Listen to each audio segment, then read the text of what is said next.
Дорогие друзья, приветствую вас, я Мурат Курбанов и вы на канале ДВТ.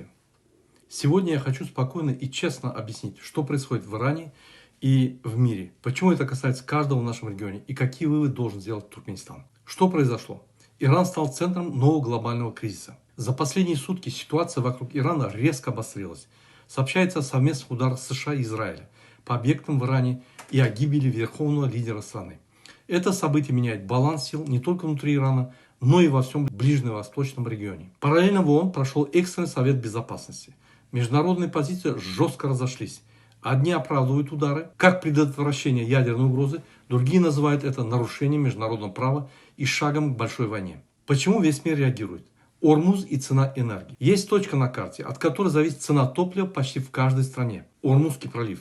Уже появились сообщения, что иранские структуры передавали предупреждение о запрете прохода судов. Даже один такой сигнал поднимает риски для всей мировой экономики. Рынки нервничают, растут страхи скачка цен на нефть, дорожают страховки, растет стоимость перевозок, а когда дорожает энергия и логистика, дальше дорожает все, от продовольствия до строительства. Второй очаг рядом с нами – это Афганистан и Пакистан. Пока внимание приковано к Ирану, на юге от нас обостряется еще одна линия – Афганистан и Пакистан.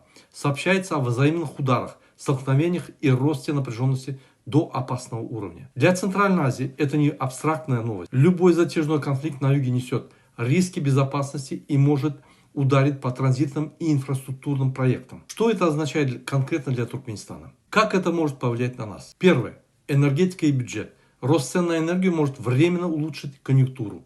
Но волатильность опасна. Сегодня цены растут, завтра падают, а планирование бюджета и инвестиций становится все сложнее и сложнее. Второе. Маршруты экспорта и транзит.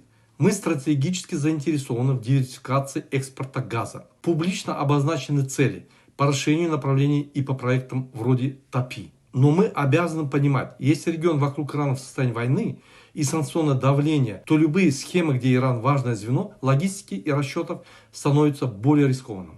Третье. Торговля и коридоры. Иран наш сосед и один из ключевых транзитных партнеров. Обсуждаются железнодорожные и коридорные инициативы. Война может осложнить перевозки, платежи, страхование грузов. Это значит, нужен план устойчивости, запасные маршруты и механизмы. Четвертое.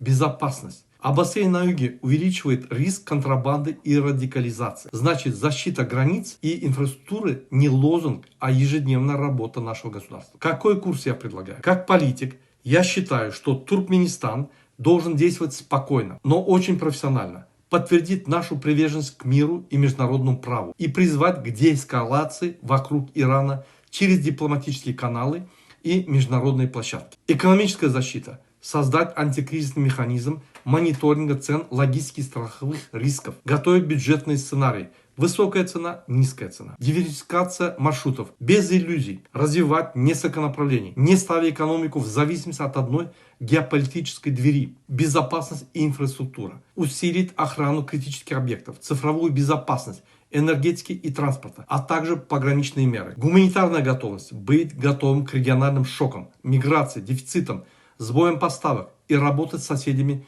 по стабилизации. Туркменистан должен показать спокойствие и расчет. Сегодня мир входит в период, когда один удар ракеты может изменить стоимость топлива и продуктов на 1000 километров. Такой реальности выигрывает те, кто сохраняет хладнокровие, нейтралитет, прагматизм и стратегическое планирование. Туркменистан должен защищать своих граждан, экономику и будущее через мирную дипломатию, устойчивую энергополитику и региональную безопасность. Спасибо за внимание. Подписывайтесь на наши каналы.